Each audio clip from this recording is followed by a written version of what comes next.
started in hard times to bring us all into the laughter through thick and through thin for public power enthusiasts without. I'm Paul Dockery, a Senior Manager of Energy Resource Strategy and Planning for Seattle City Light and an energy enthusiast. And I'm Ahlmahz Negash, a Principal Resource Planning Analyst for Tacoma Power, an Energy Systems Researcher, and Energy Justice Enthusiast. I'm Conleigh Byers, an Environmental Fellow at Harvard Kennedy School of Government, researching grid decarbonization and electricity market design. I'm Farhad Billimoria, a Visiting Research Fellow at the Oxford Institute for Energy Studies and a Director at S&P Global. Special thanks to the presenting sponsor of today's episode, the Energy Authority, for making this episode possible. Learn more at the Energy Authority, about the Energy Authority at teainc.org. On Public Power Underground, we talk about the energy enthusiasm trifecta of electrifications, markets, and people. On today's episode, we're talking about hedging, tail risk, resource adequacy, and institutional capability. To do it, we're going to discuss Conleigh's presentation on resource adequacy for the Energy Policy Seminar at Harvard's John F. Kennedy School of Government. We'll be discussing Farhad's recently released paper on hedging and tail risk in electric markets that he co-authored with Jacob Mays and Rahmat Poudineh. And then I'll preview a lightning talk on how institutional capability has evolved with the eras of the electric sector that I'm developing for a macro energy system workshop being hosted at Princeton in June. Very excited about today's episode. We got the experts right here. Yes, I am excited to hear from our experts today. Happy to be here. No worries. No worries. Farhad, are you excited about today? We're going to start with Order 1920 in short to ground. Have you all read Order 1920 yet? Yeah. Not all 1,000+ pages of it, no. I would be lying if I said I read any FERC order in its entirety, but definitely have read some opinions about it, that's for sure.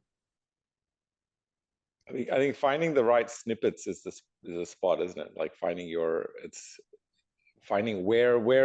the FERC order you actually want to read and kind of, zone up on those. Yeah, finding your people that have already read it and then letting them zoom in for you, also a great trick. Last time I pitched like this, I'll read your thing for you, and I'll use good words. I think maybe Order 1920, it's a great example. Who wants to pay me to read the 1,000 pages so you can listen to it on your audiobook? That'd be fun. Oh. No. No. Perfect bedtime stories. It's work to read. That's right. We're going to do the 30 seconds of theory. We're going to move that. We're going to do it like 2 to 4 minutes of theory after short to ground this week, because we're going to be talking with experts about the theory of resource adequacy and tail risk. So first, we're just going to skip straight to our short to ground segment. Are you ready, Ahlmahz? I am. This is Short to Ground, a segment where we blow a fuse covering the news. I'm Paul Dockery. And I'm Ahlmahz Negash. And we're shorting the ground.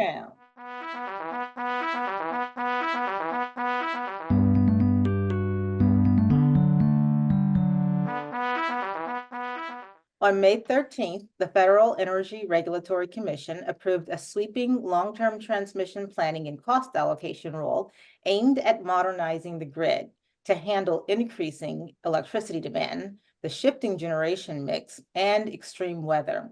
The Commission approved Order 1920 on a 2-1 vote. Chair Willie Phillips and Commissioner Allison Clements voted in favor, while Commissioner Mark Christie dissented. This lead and more of today's Short to Ground is copied from coverage by News Data in Clearing Up and California Energy Markets by Jim DePizzo. You can find a link in the show notes to the article.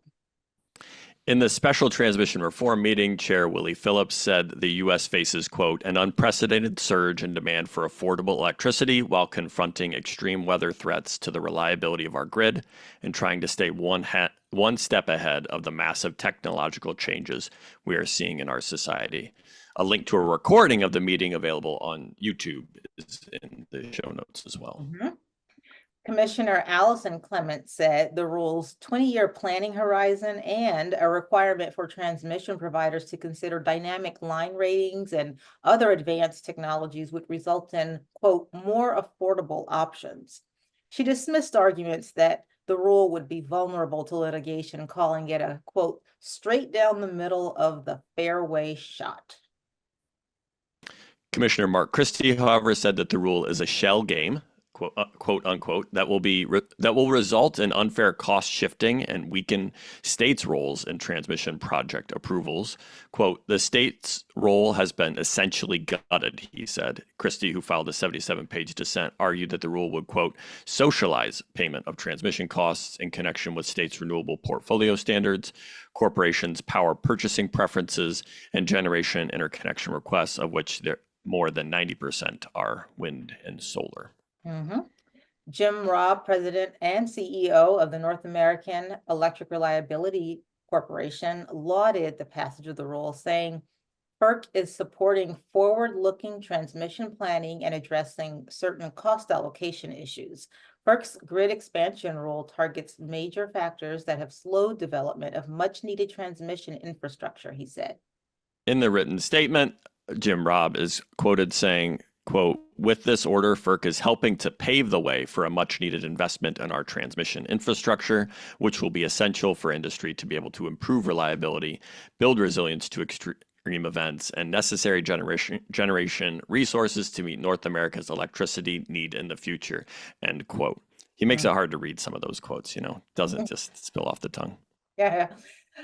The Federal Energy Regulatory Commission's fact sheet for Order 1920 states that the grid rule contains 5 major elements. 1, requirement to conduct and periodically update long-term transmission planning and to anticipate, long-term transmission planning to anticipate future needs.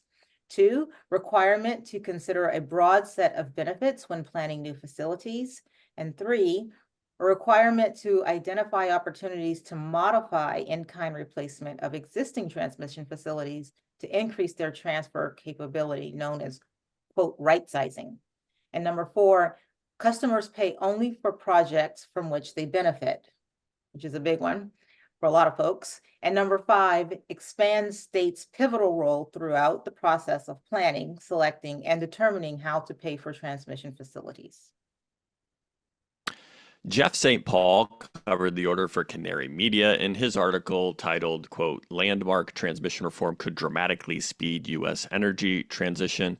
Jeff writes that FERC's actions were praised by clean energy and climate advocates who've been pushing the agency for years to craft a strong rule around long-term planning with provisions that they say are vital to build tens of billions of dollars of new high-voltage power lines necessary to meet the country's energy goals. They say the new rule will allow the U.S. to connect gigawatts of new clean energy projects to the grid, reduce power costs, and improve grid reliability across the country. I'll include Jeff's article in the show notes. The Large Public Power Council's president, John DeStasio, said in a written statement with a very cool graphic that, quote, it is quite cool. LPPC has worked collaboratively with FERC over the past 2 years as they've had considered ways to improve long-term transmission planning. We appreciate the Commission's decision to incorporate the cost management principle that LPPC championed into the final rule, which will ensure our members have an opportunity to revisit the approval of transmission facilities if costs have escalated or benefits are no longer expected for the communities and consumers they serve. Americans for a Clean Energy Grid's executive director and a friend of the underground, prior guest, Christina Hayes, applauded FERC for finalizing a, quote, strong and comprehensive regional planning and cost allocation rule. In the written statement, Christina Hayes also says, quote, today's rule will help ensure that transmission is planned in a proactive and comprehensive way that accounts for the economic and reliability benefits of a well-connected grid. This step is key in the long journey to developing a modern grid and will have major impacts on lowering customers' costs, driving economic development, and bolstering grid reliability. I think I may have misread that, which is not a good, not good for my application to be the voice of reading FERC Order 1920. But I will include that in a link to the show notes so you can, where I fumbled some of the words. That's all right, Paul. On to market updates. Spot market power in the Northwest for delivery Friday, May 17th was $15.50 per megawatt hour, with natural gas at 26 cents per MMBTU, translating to a spark spread of $13.65 and a heat rate of 59,600. Spot power in the Southwest was at $5.25 per megawatt hour, Southern California at $2.75, and Northern California at $10. New England at $27.37, the Mid-Atlantic at $32.63, and the Midwest at $30.85. You know, I still calculate the heat rates every week, but every week I think, are heat rates even relevant anymore? The 59,000 heat rate, I don't know. That's not a real heat rate for much, I don't think. Wholesale spot prices for NEM, the National Electricity Market for some of Australia, on May 17th average $177.41 in New South Wales, $69.79 for Queensland, $105.46 for South Australia, $104.98 for Victoria, and the island of Tasmania settled at $111.64, all units in Australian dollars per megawatt hour. Did you say 100? Okay, 11? Okay, just making sure. Yeah, I said 111 because I typed it wrong, and it was 111. And I wrote in the script 11, but I'm pretty sure it was 111 from my memory. Does that sound right, Farhad? 111 or 11? That's one or the other. I think, yeah, 111. Links in the show notes. Good price. Yeah. And back to the North American energy market. Henry Hub spot price rose 14 cents from $2.01 per MMBTU last Wednesday, May 8th, to $2.15 per MMBTU, May 15th. The price of the 12-month strip averaging June 2024 through May 2025 futures contract climbed 8.2 cents to $3.04 per MMBTU. You got it, per MMBTU, really important. Always have the units, right? We're engineers here. We always got to have the units. Net injections into storage totaled 70 BCF for the week ending May 10th, compared with the 5-year average net injections of 90 billion cubic feet, and last year's net injections of 93 billion cubic feet during the same week. Working natural gas stocks totaled 2,633 BCF, which is 620 more than the 5-year average and 421 more than last year at this time. That's it for our TLDR segment. Thanks to Public Power Underground's production partners at News Data for letting us use their leads. Thanks to Jim DePazo for his coverage of FERC Order 1920 specifically. If you want to know more, you can find the complete stories in California energy markets and clearing up. You ready to close it out, Ahlmahz? I am. That's short to ground.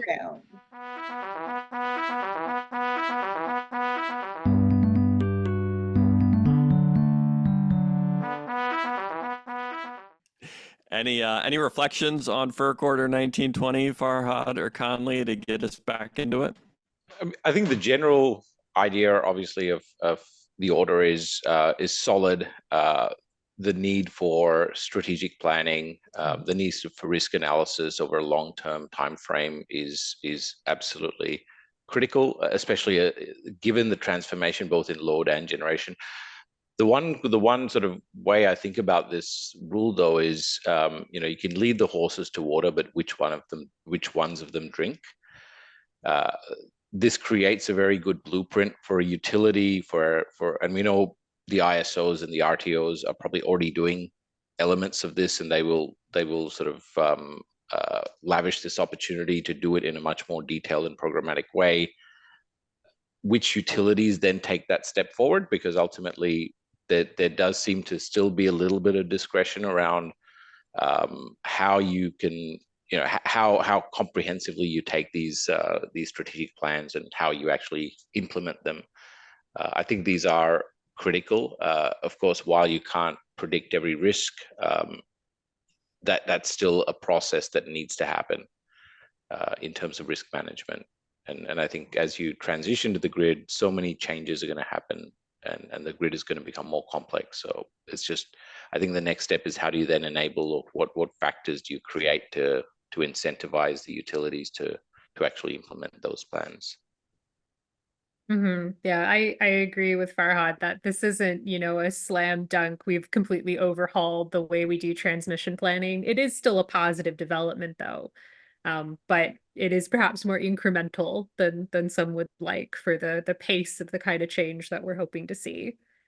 Um, as for the dissent of the rule from Commissioner Christie, I think an important thing to note is that even if you are in a state that doesn't have a clean energy goal, that doesn't want to subsidize various resources, the idea that you wouldn't want to consider what other states that you are connected to in a network are doing doesn't make any sense to me, right? Like, once you have this subsidy in place, this policy in place in a network that you are part of, it behooves you to acknowledge that and find the least cost solution given those circumstances. So I don't think that critique of the rule has much merit to it. I was actually looking, criticizing his critique, not really criticizing his critique, but just I viewed it in a different light.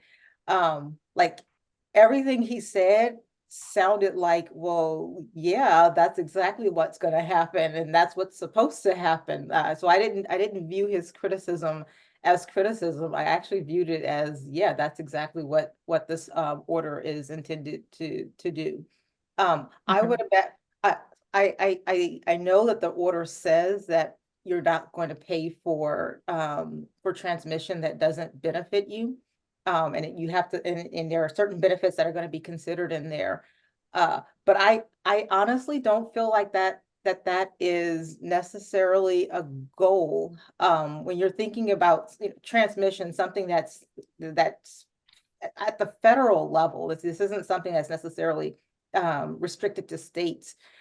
You might need to do things that benefit folks outside of your state, and I don't actually see that as a terrible thing.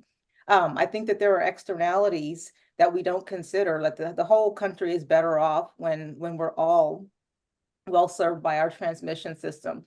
So like while he wrote that in his response as a criticism, I was like, well, yeah, that's exactly what we want to have. But I'm not exactly sure that the remaining members of the commission would agree with me. They'll probably say, no, you're only going to pay for what, well, if you're directly benefiting from the transmission. Well, FERC is just subject to the mandates that it gets from Congress as well, right? And so there's kind of this, game of tennis, I think, going on right now between what Congress is saying and what FERC is doing. And one of the things that FERC, has as a rule that it's going by is this beneficiary pays principle, which does have solid support from an academic perspective when we're thinking about regulatory policy. However, I think you have a valid point that there's certainly cases in which we think the most socially optimal thing to do is to have some kind of cross subsidy. So for instance, if we had some distribution utilities network, the very rural consumers typically are subsidized by other parts of the network. So there are cases in which we think that this is a reasonable thing to do. I think having a conversation about that in the transmission space is reasonable, but it's not in FERC's purview right now. So in terms of like the deep legalese that FERC has to make sure it's following, that criticism would be a valid one. But I think fortunately in this case, that's not really what this order is saying. Making sure that you acknowledge what others are doing in the network and plan accordingly is not the same thing as saying that you're violating the beneficiary pays principle, which, as far as how we actually allocate costs in transmission, that is a tough problem, especially in the implementation of it. And I think this rule saying that there needs to be a default process, a default allocation if the states can't agree on one, is definitely a good thing, because otherwise you could just be spinning in circles forever. Mm-hmm. Well, Public Power Underground is going to have a conversation with Richard Glick and Pamela Quinlan and Jacob Mays about FERC Order 1920 in about a month, because when I talked to them to schedule the episode, they wanted some time to digest the order before we recorded an episode. So that's a preview. I have no thoughts on this because I've only read the coverage. I don't have any of my own reflections yet, but I'll be developing some questions for others if y'all want to help me along and figure out good things to ask. That'll be fun. It'll be a good discussion, because one recent paper by Professor Mays was actually exploring that exact point about what the counterfactual is for developing the beneficiary and the cost allocation. Like, what is your counterfactual for the beneficiary of an upgrade? At least that's what I interpreted from that paper. Did y'all read it yet? May's paper, not yet. That's on Or my Hunter to-do can. list. It's the sort of the regulatory Maya, right? I think the way in which that the whole process is kind of different to the conversation that we're going to have for much of today in some ways, because we're kind of dealing with a regulated framework for decision making, and so you're classically faced with the challenge of what are the incentives at play. So it really gets to the sort of the micro level procedures that you're sort of laying out for how decisions are made, because there's so much scope for deviation and self-interest and information asymmetry. Yeah, information asymmetry, I think, is one of the causes of the problems that we're dealing with, and the advantage of incumbents to leverage the information asymmetry when designing and proposing projects. We're taking a quick break for a word from our sponsor, then a robust discussion of tail risk, adequacy, resource adequacy, and institutional capability. Public Power Underground is sponsored by the Energy Authority. The energy transition is upon us, and if there's one company who has public power's back, it's the Energy Authority. TEA isn't just any sponsor of the show, they're the backbone of what we stand for, keeping the power in the hands of the people. With offices in Bellevue, Washington, and Jacksonville, Florida, TEA has coast-to-coast expertise in energy trading, RTO management, portfolio management, advanced analytics, renewable energy, and much more. As the energy industry evolves, so does TEA, staying on the cutting edge of technology to help their 75-plus public power clients maximize the value of their assets. When you partner with TEA, you're not just keeping up, you're leading the charge. Learn more at teainc.org. That's teainc.org for more. Welcome back. We're discussing tail risk, resource adequacy, and institutional capability in a slight revision to our normally opening segments, 30 seconds of theory. I'm going to call it 2 minutes of theory, which maybe is 5 minutes of theory, which maybe is then 10 minutes of theory and 5 minutes of discussion, but hopefully get some understanding of these concepts, and then we'll have a robust discussion afterwards. We're actually going to start with you, Conleigh. You recently presented to the Harvard Kennedy School about resource adequacy and how resource adequacy is evolving in a deeply decarbonized grid. I'll hand it to you to kind of give us the scoping of what you're talking about, why, and what your takeaway from your presentation is. Thanks a lot, Paul. And yes, for anybody who's interested in hearing the full presentation, we'll have a link to it in the show notes. And I promise I'll speak a little bit slower there than I am going to today. I don't think I can stay to 2 minutes, but I appreciate the slack. We'll try to keep it a little bit condensed. No demerits this week. It's just we're letting you go. All right, fantastic. So resource adequacy, we can define this as having enough of the right kinds of resources. Particularly, we're usually talking about generators, but the transmission network certainly matters. But the right kinds of generators installed on the grid to meet demand at an acceptable level of reliability in the future. Historically, we've thought of this as a heuristic. So how much resource adequacy do we need? What level? 1 day in 10 years? But that standard isn't really based on any kind of cost-benefit analysis. So there is a movement towards trying to figure out what is the economically efficient level of resources to be building. So the problem we're thinking about here is one of reliability. 2 is cost to consumers. So included in that both is the overall cost to consumers of the system and protecting the consumers from high prices. The 3rd is that we're trying to get new generation built fast. And which is, of course, why we have so much going on in the transmission space, where we talked about this new fork order at the top of the show. The new context we're operating in is that we have increasing variable renewable energy and storage. So this is predominantly a system with 0 variable cost resources like wind and solar, and opportunity cost-based resources like storage. what this could look like in the future is a lot of zero prices with occasional high price spikes, which means that revenues, particularly for recovering capital costs, would be made in fewer and fewer hours of scarcity. So this raises the question of if short-run markets can deliver optimal long-run investment decisions, given that there's this new skew to how the revenue is coming back from this market. So to take a step back, why are we talking about markets in the first place? Well, the idea is that if you had a perfect central planner, you could find the optimal amount of resources to build, what types, and the optimal way to operate them.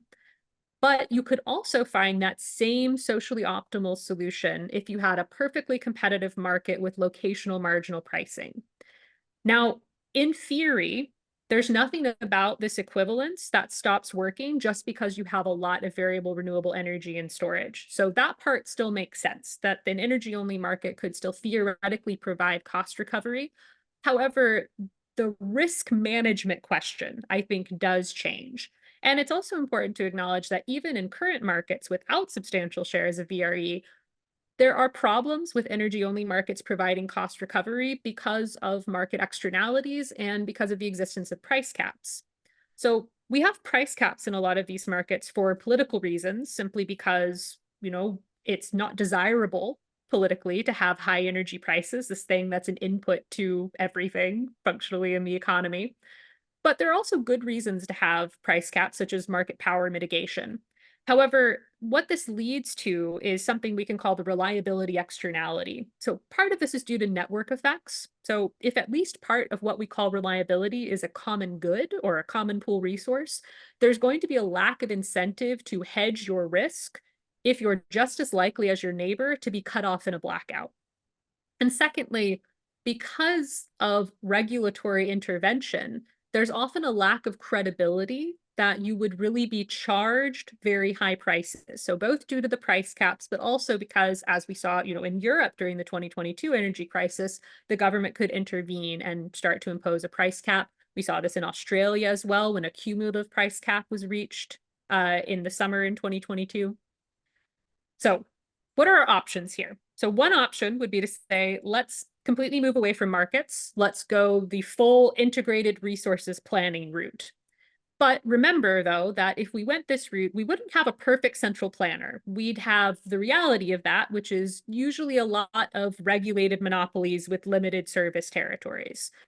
So what would be an alternative to that? Well, perhaps we'd go to hybrid markets. So maybe we'd still keep competition in the market in the short run, relatively unchanged, but instead have competition for the market in the long run in the form of some kind of government procurement. So the downside of that is, what if we pick the wrong levels of each technology to procure? So both the costs and the risk associated with that are just going to be passed on to consumers. A third option would be to try to have a market-based solution to this problem. And to do this, we'd want to get as close to a first best solution as we could get. And now I think a valid question at this point would be, well, don't we have a capacity market to do this as kind of an organized long-run market?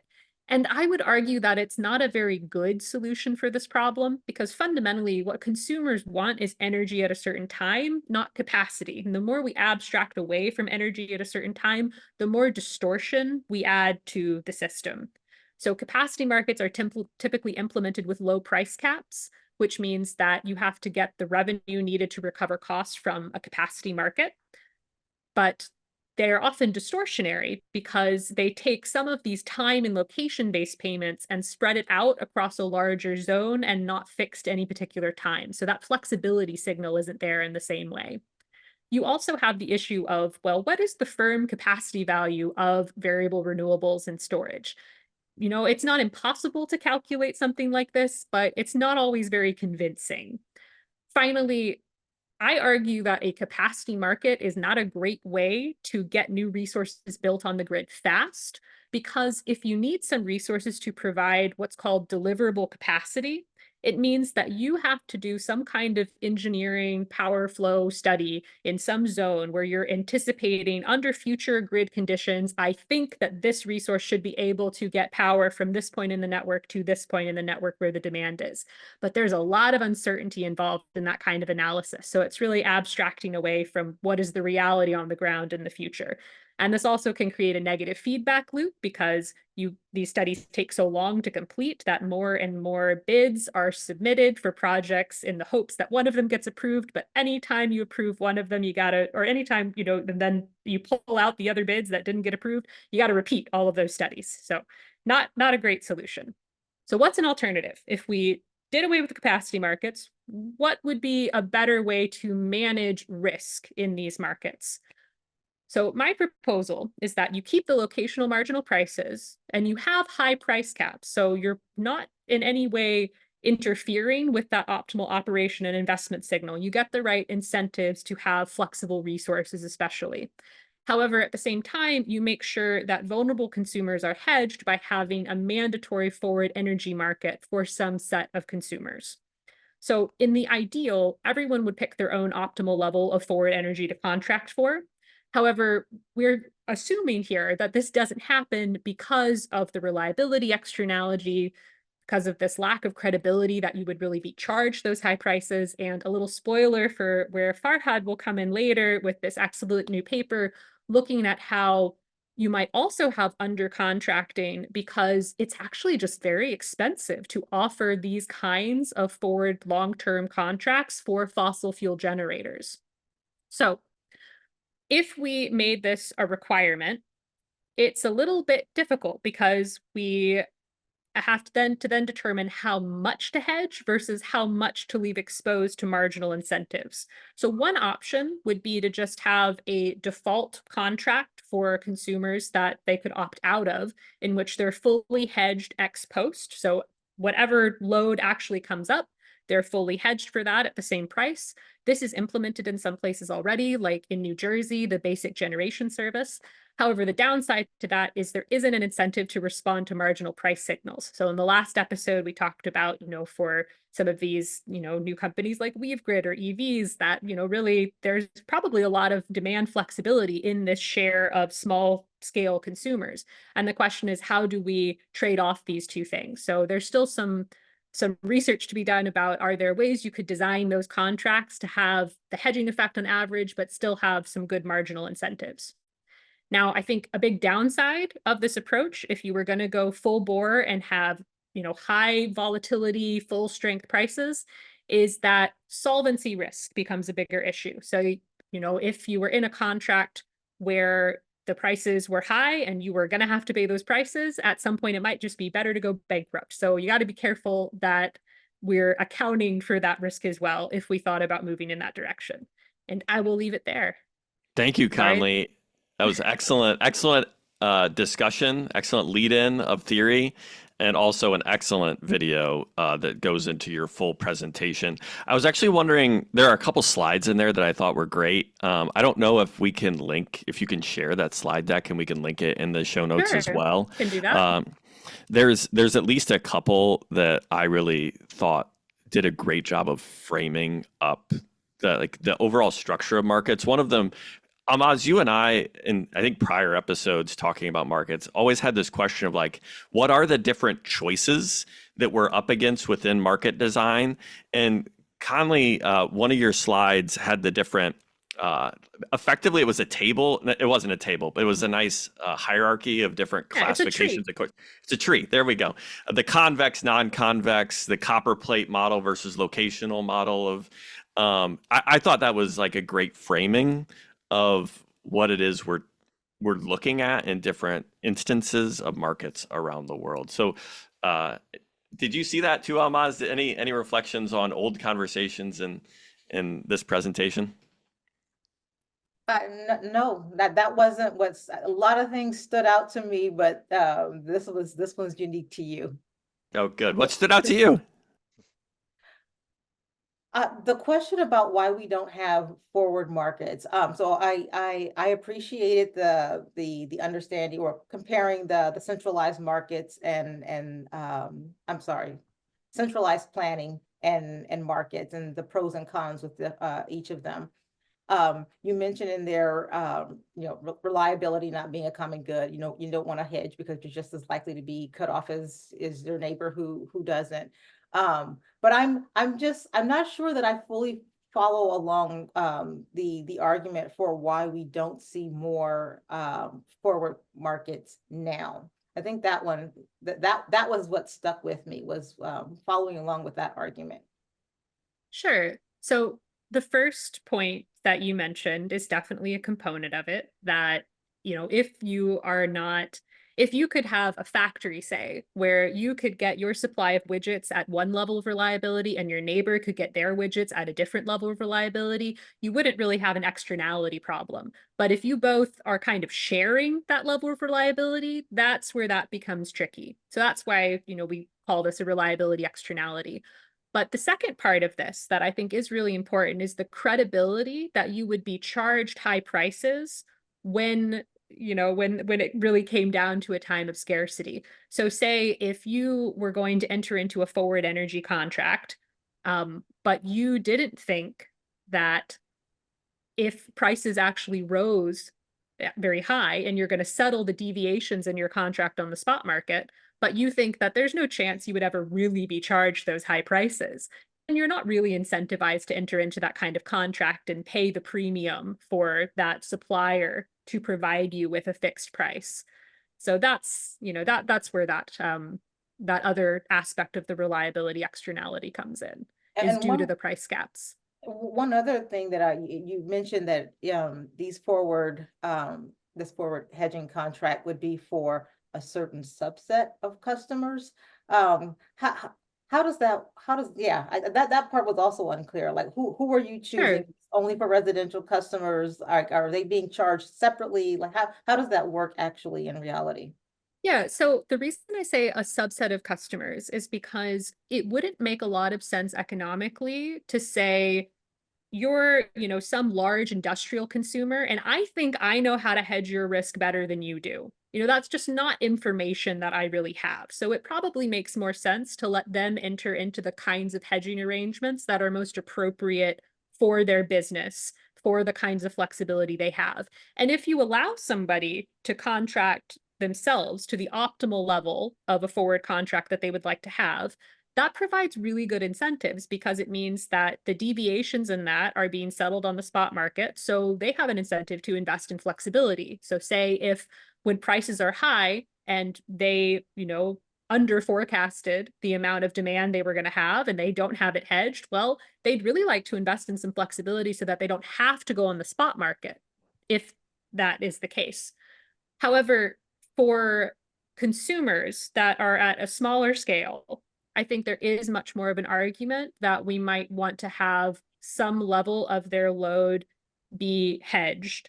And because ultimately we think that those consumers aren't in a good position to protect themselves from high prices otherwise. So there might be a role for the regulator to step in and say, here's this base level at which everybody is protected. If you think you can do a better job and you want to, you could opt out of that base level.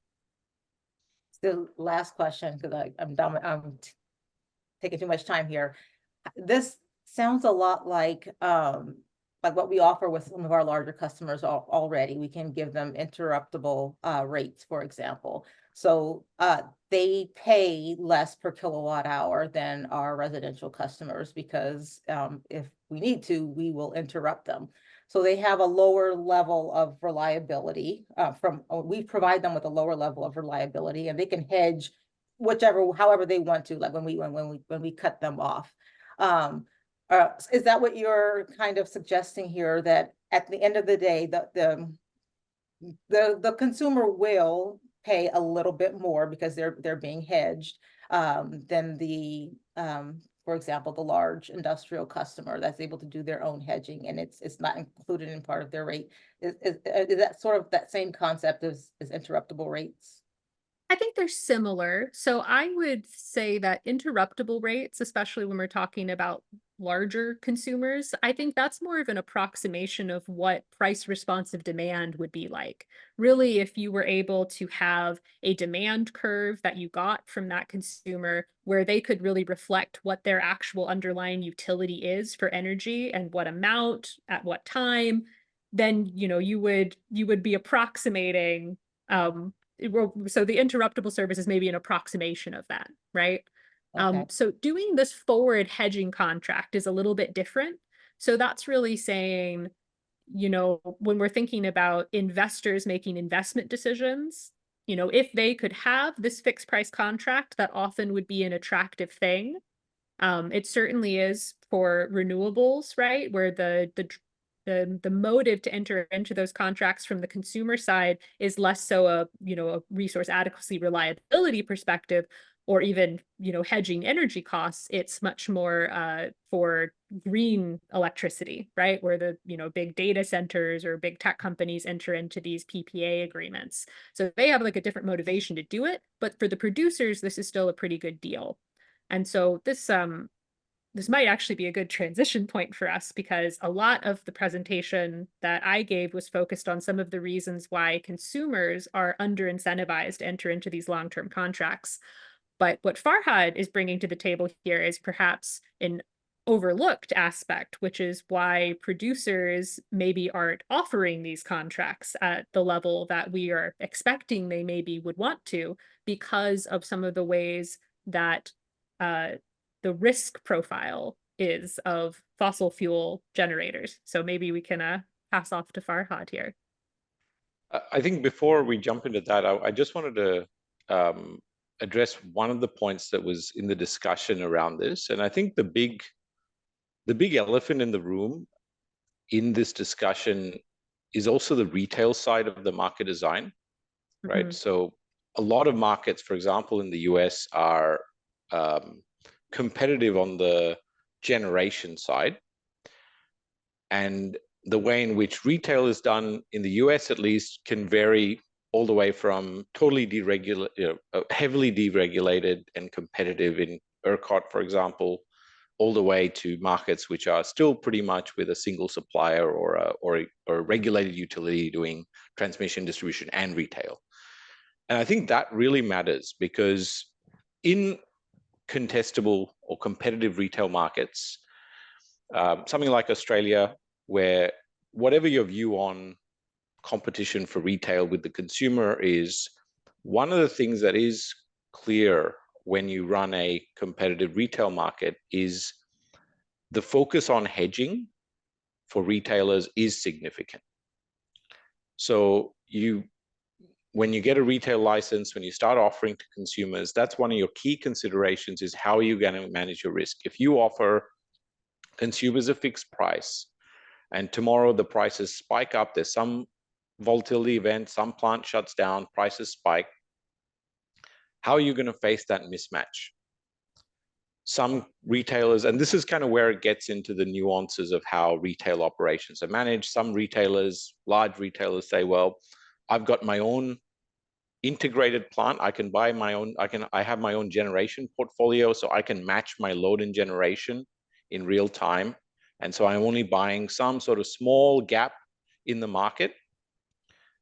Other retailers may say, well, I'm going to enter into a derivative contract or a retail or a contract with other participants in the market, and I'm going to hedge my risk so that my retail load again is matching my contracts.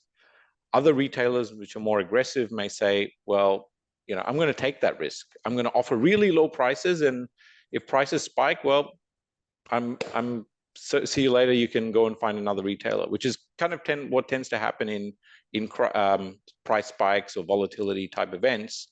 A lot of the smaller retailers will go bust because they haven't decided to adequately hedge, or they have exposures which were not hedged. And so that creates financial, and in many situations, for example, in Uri, you'll actually see this phenomenon where smaller retailers start saying to customers, we will pay you to switch, or we don't want you anymore. We want you to actually find another retailer because we're really in financial strife here. So it's kind of integrates that. And I guess in defense of energy only markets, one of the things that you do see, especially in Australia, New Zealand, other markets, ERCOT as well, is a very liquid short to medium term derivatives and contracts market. So we've talked about this sort of missing market that maybe people don't hedge long term. You do see a very vibrant shorter term market and a medium term market. So there are ranges of derivative contracts, exchange traded. There's a very active bilateral trade market that does exist. But of course, the biggest question today, I think, and when it comes to these issues of contracting and hedging, is you've got to build so much today, right? Even when markets were liberalized on day one, we transferred a whole bunch of assets from the public to the private. And so we didn't build them, the private sector didn't necessarily build them. A big chunk of the portfolio was already there day one, so that it was an asset transfer. Building is I think a different consideration set, because when I used to finance, project finance, these types of deals, you're dealing with banks, you're dealing with financial investors. One of the first things that they will be asking is, what's my long-term certainty? I'm going to invest in a 20-year asset. How do I know that in year 5, this asset is still going to be viable? So that's where this issue of long-term contracting comes in. And as Conleigh's outlined in a really nice way, what are some of the sort of consumer pull factors that may create challenges in contracting? One of the things that I tried to focus on in this work was to understand what are the generator side factors that could influence long-term contracting in particular, and focusing in on the long term is important, because when you think about a time frame of 10 to 20 years in an electricity sector, which is what you might want for a long-term contract, a lot of stuff happens, right? Even if you look to the last few years, 5 years here, you've got Winter Storm Uri, which has affected the US. You've got a range of other major volatility events. You've had the European energy crisis. So we've had a lot of events just in a short space of time. When you take that over a longer space of time, you have some pretty significant risk exposures. And what we wanted to do was to understand what were some of the patterns, particularly of those risk exposures, and how would that change as we go to a mix with more wind, solar, and storage. And one of the things that we found as a first step when we looked at a very thermal heavy market is that the volatility was quite significant, and it fell into a very specific type of statistical volatility pattern that is reserved for really the most extreme types of commodities. If you've ever read any work by Nicholas Taleb, like the Black Swan, those sorts of books, or any book to do with a financial crisis, it deals with these sort of issues that come out of nowhere, but they're very extreme. And these in statistical terms are called fat tail events. So these sort of events which most of the time things are fine and you're kind of operating within a pretty narrow range. And once in a while, something just happens and it just blows out the volatility for everyone. And what we found was that thermal fuels, so gas, coal, and oil, were some of the most volatile when it comes to in terms of fitting into that statistical pattern. And that's not something that we just did. This is something that there's been many research pieces on that. So this is quite an interesting dynamic, because that, when we look at the legacy systems, that's exactly what flowed into electricity prices. Forgetting about storms for a moment, and these sorts of weather-driven extremes for a moment, those types of events directly flowed into the prices. So what a generator could offer depended on what the fuel price was. So if the fuel price went and spiked, unless I've fully hedged my fuel, which is actually really hard to do. If we talk about being something that's hard in electricity, it's even harder in fuel markets. that means that that exposure flows straight through to the electricity markets. And then one point that we also found was that coal and gas and oil tended to kind of spike at the same time. So this sort of idea that when bad things happen, they happen everywhere. And it's because all of these markets are kind of integrated. They're all part of, you know, these sort of large-scale interlinked global commodity markets. There are common sellers of those commodities. There's common buyers. They're partial substitutes as well. So they, if a generator is purchasing some coal supply, but it's not able to get that at a price, it might go and, you know, fuel more of its gas units. So they're kind of these really interlinked markets. There's common supply chains, common infrastructure. And so when bad things tend to happen in one market, they tend to affect everything. That's why when you had the Russian Russian-Ukraine energy crisis, you saw gas prices spike, but you also saw coal and you also saw oil. And so this is what you call codependence or tail dependence. So when bad things happen, they happen together. And that again flows straight through into electricity prices. So what we found was this was actually pretty significant. So if you, the cost implications of, if I was a generator and I had to offer a long-term hedge to a customer, let's say my average electricity price over 20 years was $50 a megawatt hour. I would probably have to offer you to fully defend that hedge, to fully financially support that hedge so that I can be comfortable that I'm not going to go bankrupt. I'm going to offer you a long-term contract. I would have to offer you a price at 2 to 3 times that value. So $100, $150 for something today which is averaging 50. Now that's a hard proposition to sell to anybody. And as a consumer, you may look at that and go, why should I buy something when I can get it in the market today at $50? So that is an inherent challenge of these legacy markets. Now, what we found is you move to more, when you started adding more and more renewables and storage into the grid, what we found is that the underlying exposures, now, it's not to say that renewables and storage are not without risk. They are. They present their own risks. But as much of the narrative that seems to focus today on this sort of negative aspect of renewables, that, hey, they're really bad, they're really uncertain, there's a lot of risk involved in balancing, which parts of it are true. But it's also true to say that the types of exposures and the factors that affect renewable availability are a little bit differentiated to the types of factors that affect coal, gas, and oil. When you have weather events, right, you can have some common links, but when you take out the fuel, you take out the whole fuel price equation, right? Renewables, there is no cost of fuel. You take out a big element of risk to the overall picture. And so what we found was this was quite counterintuitive, and it took us a lot of verification and recalibration and testing of those results to see that when you actually took more and more solar and wind, what you did observe was that really high price exposure that you have to offer to defend your hedge starts to decline a little bit.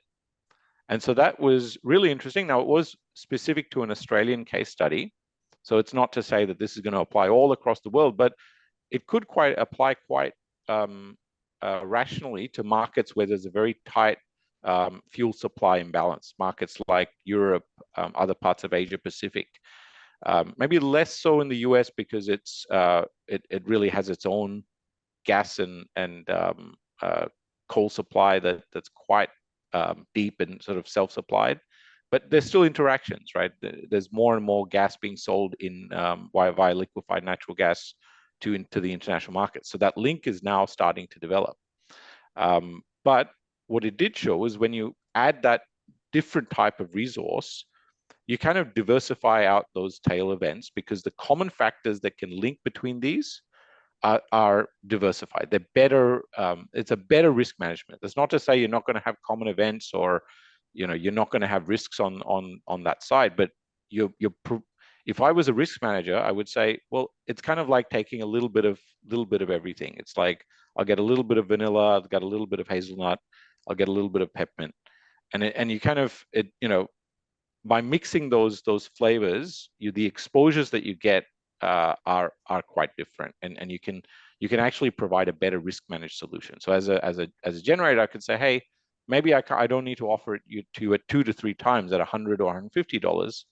Maybe I could offer the hedge to you at $75 or $80, and it, again, it doesn't make it easy, it doesn't make the problem go away, but it could make it more palatable. And so when we're thinking about hedging mechanisms and resource adequacy, one of the things that I like about Conleigh's proposal is that it still maintains the ability for generators and risk managers and participants to kind of design their own contracts if they like, right? There's a base contract that might work, but let's say they figure out, well, I can really hedge storage in this very neat way, or I can provide a renewable plus a storage product to somebody.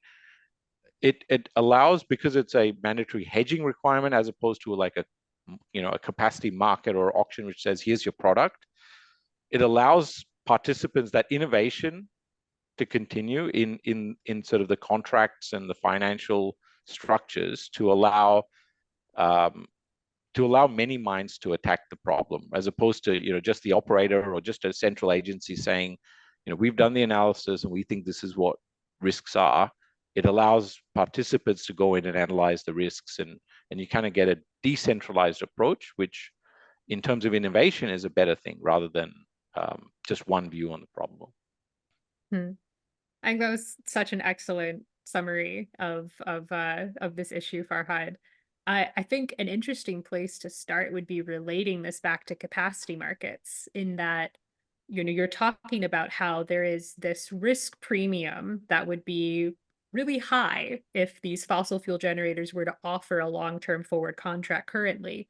However, that risk still exists, and if you're in a market with a capacity market and a low price cap where you cannot recover that uncertain fuel risk from the energy price, you're passing that risk into this capacity product, and so that's then reflected in the prices that you get out of the capacity market. So really the risk is still there, but it's allocated in a way that's socialized across all of the consumers in that capacity market. And that's, I think, an interesting question of, it kind of relates to this issue of hybrid markets as well, where if you had a central government doing some kind of procurement, well, what they're doing is they're taking on some of that risk as well. And ultimately, that's going to go back to consumers.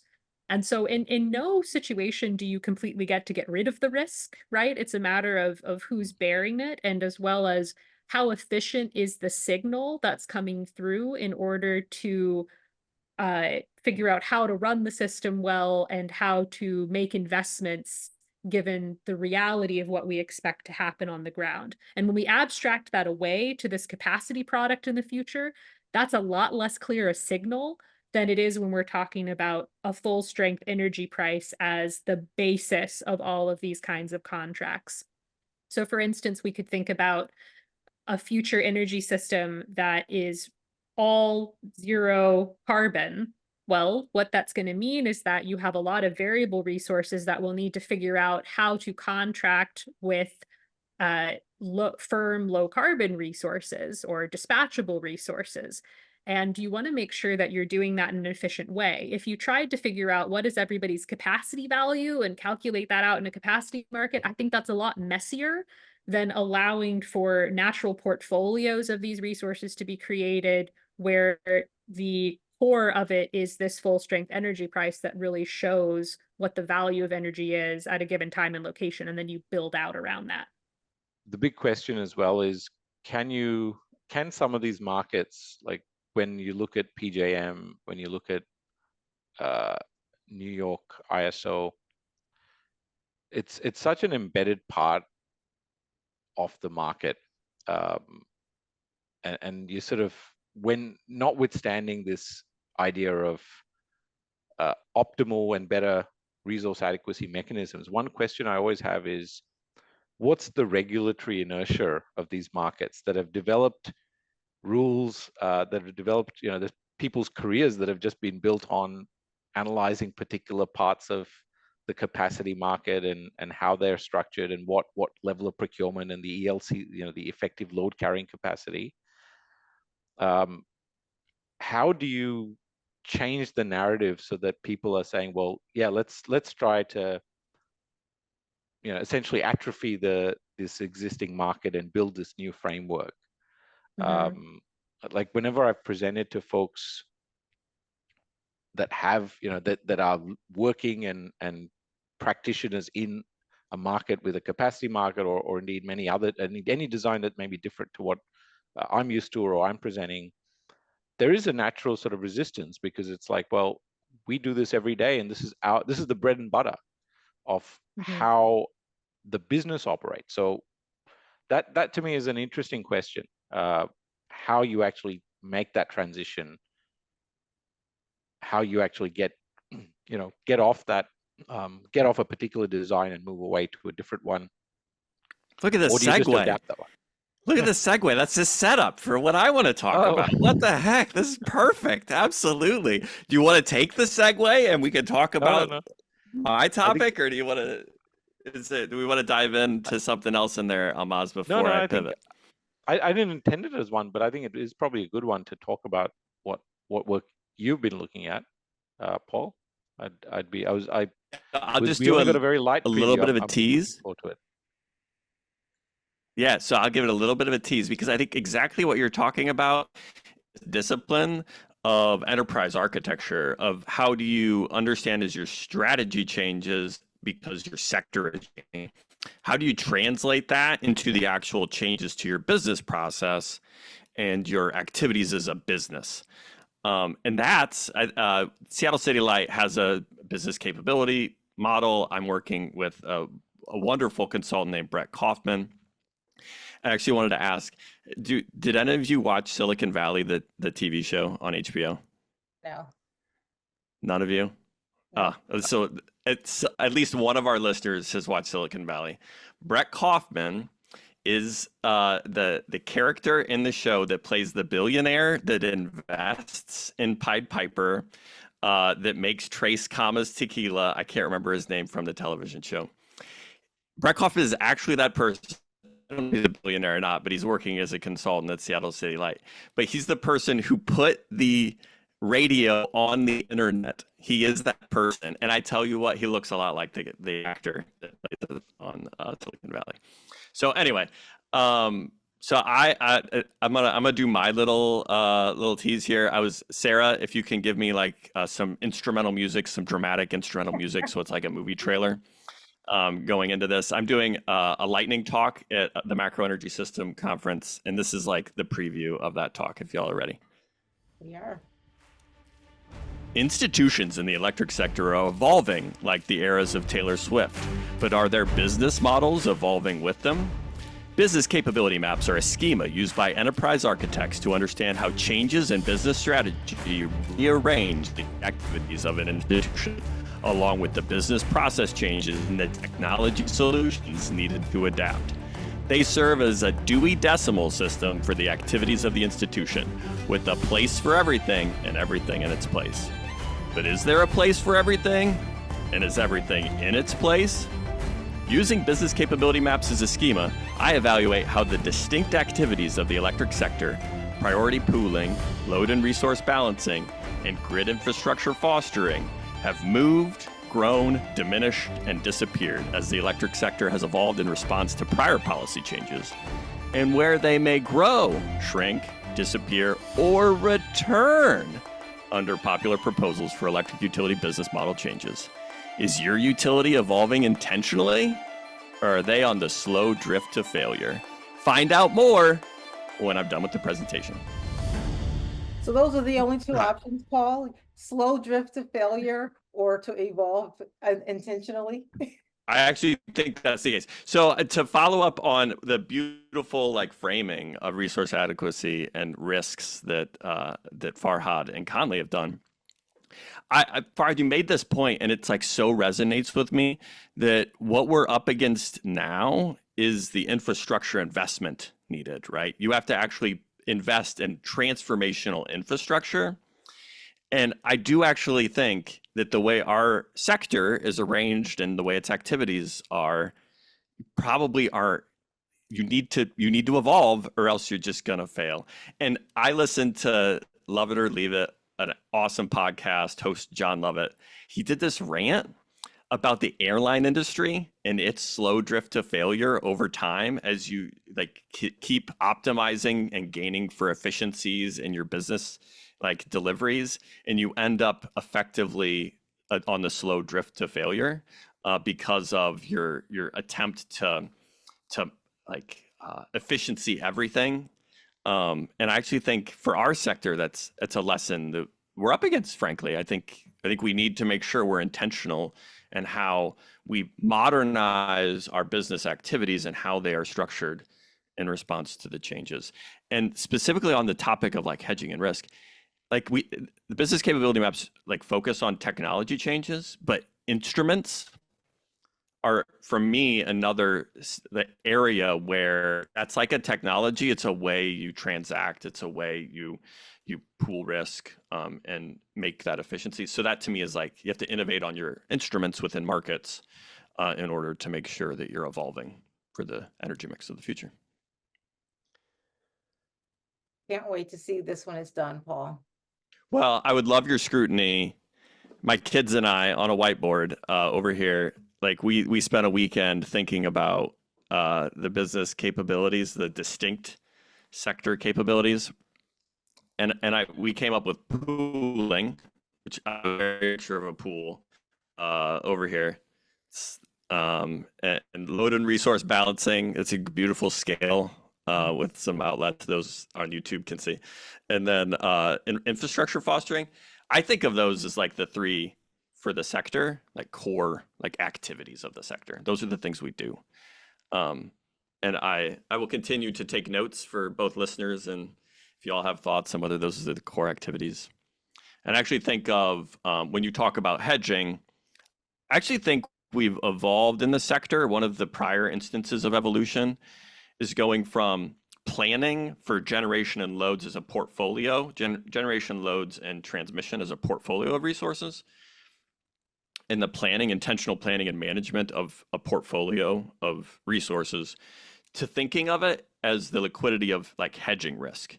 So in some ways, as you bifurcate generation, planning, and investment from retail load service, Farhad, you mentioned this, that right now we're focused, like there's a lot of focus in retail markets on the hedging of that risk, which adds liquidity to a short-term and a medium-term market. And I think is exposing the need for instruments on the long-term planning, Conleigh, because you no longer have the planning of a portfolio of loads, resources, and transmission. Actually, that's one of the lessons as I go through the mapping. I think that is a key point in the industry where a capability probably got lost and was substituted for something else. I think pooling is a really good way of framing the problem, because the pooling can happen financially, it can also happen physically.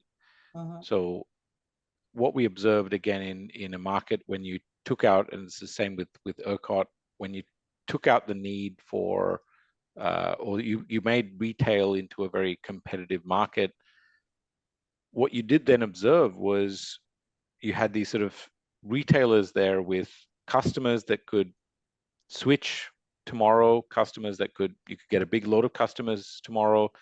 There was volatility on this side. Contracts were hard to get. So we observed actually a physical hedging approach. So a lot of retailers ended up buying generators, or generators ended up buying retail operations. And so you kind of managed your own book, whereas you had some generation, you had some load, and you just try to balance that and maybe do something at the edges to procure in the market. And I think that was a very, very valid strategy, and that's a response to the market. The challenge there also is this issue of things like market power, right? When you have maybe 3 or 4 participants controlling not only the physical market, but now also the hedge market. So can smaller players get a decent go? Can a smaller retailer hedge itself in a reasonable manner? Can a smaller generator develop? Can a small developer go and develop a generation or a storage facility today? And I think that's the challenge today that we're dealing with is you've got a lot of new entrants, you've got a need for a lot of investment, and it all needs to happen in a short space of time. And governments have a very strong imperative, right? They've set decarbonization targets, many have legislated for it. And so it's now, there's an imperative both politically and from the market, but those forces don't always let one or the other do the work. I think there's now an imperative politically to see all this investment. And so you're starting to see a lot more of that direct hand in facilitation, where I think there is a real risk, right? As you've got a lot of regulatory risk, you've got a lot of uncertainty over the next few years. So there does need to be a bit of facilitation.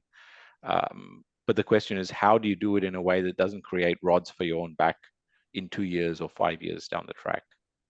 I wanted to follow up on one thing there because I think it's so important, because you talked about how retail, if you're in this retail market, your customers can exit if they have customer choice, right?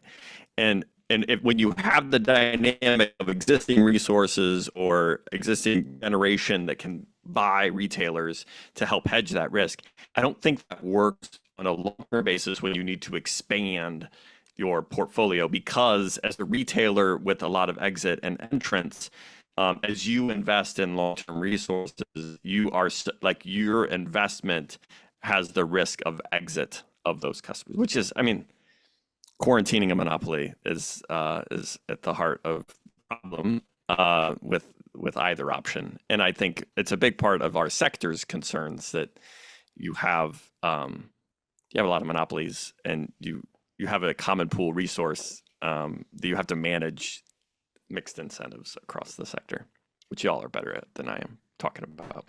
Well, Apoorv updated his vote, but actually we are like so out of time. I thought this episode was going to be shorter. I should have known better.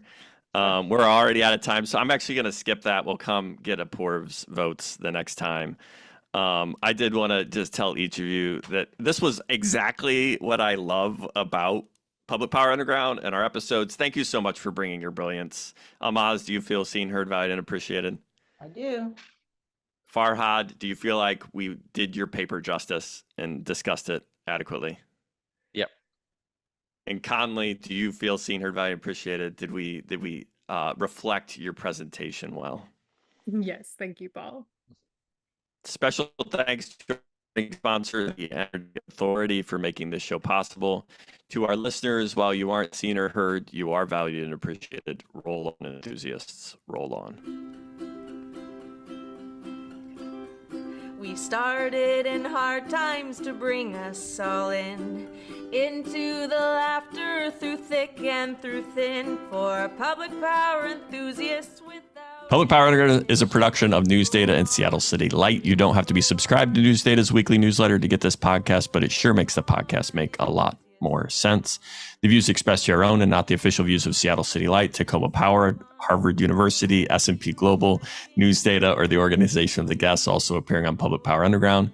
Today's episode was written and produced by Paul Dockery, Ahlmahz Negash, Conleigh Byers, and Farhad Billimoria, and it's edited and published by the stellar team at Pioneer Utility Resources, with sound mixing by Lucas Smith and video editing by Brendan Delzer.